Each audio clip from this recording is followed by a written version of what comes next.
कि हमारे विधायक दल के नेता माननीय चरणदास महंत जी और विशेष रूप से उपस्थित हमारे बीच के पूर्व मुख्यमंत्री माननीय भूपेश बघेल जी, सुशीलानंद शुक्ला जी और तमाम हमारे स्पोक पर्सन और हमारे सीनियर नेता, पीसीसी के पदाधिकारी, पूर्व विधायक साथीगण और सभी हमारे आदरणीय पत्रकार साथीगण। आदरणीय साथियों, इस मानसून सत्र में कांग्रेस पार्टी सदन के अंदर और सदन के बाहर जनता के मुद्दों को लेकर आक्रामकता के साथ लड़ाई लड़ी है। मैं आपके बीच में सदन की बाहर की बातें रखूंगा, बाकी सदन के अंदर बात हमारे लीडर ऑफ अपोजिशन माननीय महंत जी और हमारे पूर्व मुख्यमंत्री भूपेश बघेल जी रखेंगे। आदरणीय साथियों, पिछले 5 दिनों में सदन से लेकर सड़क तक हमने जनता की लड़ाई लड़ा। बिगड़ती कानून व्यवस्था से डरी सहमी जनता के भीतर हमारी लड़ाई से भरोसा पैदा हुआ है। हमने बता दिया कि छत्तीसगढ़ में जनता के हकों की रक्षा के लिए कांग्रेस एक मजबूत विपक्ष के रूप में है। जिस तरह से पूरे प्रदेश में लगातार बिगड़ती कानून व्यवस्था को लेकर, लचल कानून व्यवस्था को लेकर लगातार लूट, हत्या, डकैती, चोरी, अपहरण, चैन स्नैचिंग, लगातार खुलेआम गोलीबारी, चाकूबाजी, इन घटनाओं को लेकर कांग्रेस पार्टी ने 24 जुलाई को विधानसभा घेराव का आह्वान किया था और इस घेराव में पूरे प्रदेश से लगभग सभी हमारे कार्यकर्ता साथीगण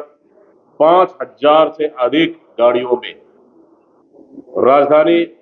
रायपुर के लिए निकले और शासन प्रशासन ने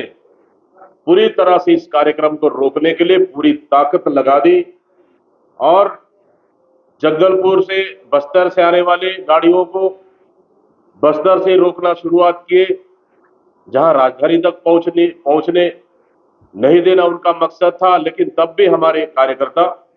उतने रोकने के बाद कड़ी सुरक्षा के बाद भी राजधानी तक आधे कार्यकर्ता पहुंच पाए। उसी तरह से रायगढ़ रोड का भी देखें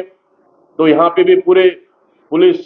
प्रशासन रास्ते रास्ते में चाक चौबंद थी, हमारी गाड़ियों को रोका गया। उसी तरह आप बिलासपुर रोड को भी देखें, उसी तरह आप सरगुजा अन्य रोड को भी देखें, भिलाई रोड को भी, सभी तरह से मतलब राजधानी के बाहर शासन प्रशासन नहीं चाहती थी कि कांग्रेस के कार्यकर्ता राजधानी पहुंचे। क्यों? इसलिए कि सरकार अपनी विफलता और नाकामी को छुपाने के लिए पूरी तरह से डरी हुई थी, सहमी हुई थी और इसके लिए कांग्रेस के पूरे कार्यकर्ताओं को रोकने के लिए जी जान लगा दी। लेकिन धन्यवाद देता हूं हमारे तमाम कार्यकर्ता साथियों, जो हमारे वरिष्ठ नेताओं के मार्गदर्शन में इतने बड़े सफल हमारे विधानसभा का घेराव का आयोजन रखा गया और जिस तरह से 25,000 से अधिक कार्यकर्ता इतने रोकने के बाद भी शहर के चारों तरफ पूरी किल्लेबंदी कर दिए गए, उसके बाद भी हमारे कार्यकर्ता धरना स्थल तक पहुंचे और बहुत सारे ट्रैफिकों में फंस भी गए, तब भी कार्यक्रम स्थल तक पहुंचे 25,000 से अधिक संख्या में और इस कार्यक्रम को सफल बनाया और सरकार को बता दिए कि प्रदेश की जनता में कानून व्यवस्था को लेकर आक्रोश है, प्रदेश की जनता में बिगड़ती कानून व्यवस्था को लेकर गुस्सा है। इसलिए पूरे प्रदेश की जनता ने भी समर्थन किया और कांग्रेस पार्टी ने आक्रामकता साथ बात रखे ताकि, और निश्चित रूप से सरकार पूरी घबराई और डरी हुई थी और इसका असर हम चाहते कि इसका असर शायद सरकार सोई हुई, सरकार गहरी नींद में, कुंभकर्णी की नींद में सोई है सरकार, जाग जाए। लेकिन तब भी जिस दिन घेराव हो रहा था हमारे कांग्रेस के कार्यकर्ताओं की हत्या हुई। कल की घटना आप देखेंगे, सिर्फ एक बिस्किट की चोरी के लिए खुलेआम उनको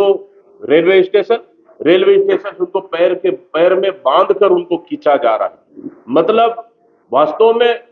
छत्तीसगढ़ का हालात बिल्कुल भी ठीक नहीं है। ये शायद सरकार के हाथ में कानून व्यवस्था नहीं सुधर रही है और ना ही कानून व्यवस्था ये ठीक कर पा रही है। आने वाला समय में इसको लेकर कांग्रेस पार्टी फिर एक नई रणनीति बनाएगी। लेकिन मैं धन्यवाद देता हूं प्रदेश के तमाम कार्यकर्ता साथियों को, और इसके साथ ही कार्यकर्ताओं के ऊपर लाठीचार्ज भी हुआ, हमारे कार्यकर्ताओं के साथ धक्का मुक्की भी हुआ, हमारे कार्यकर्ताओं के ऊपर वाटर कैनन का भी इस्तेमाल किया, कई कार्यकर्ता हमारे घायल भी हुए। तब भी प्रदेश की हित और प्रदेश की सुरक्षा के लिए, जनता की सुरक्षा के लिए कांग्रेस पार्टी, हमारा कार्यकर्ता निश्चित रूप से सरकार के खिलाफ में शंखनाद किया है और इसके लिए तमाम वरिष्ठ नेताओं का भी पूरा सहयोग और आशीर्वाद रहा है।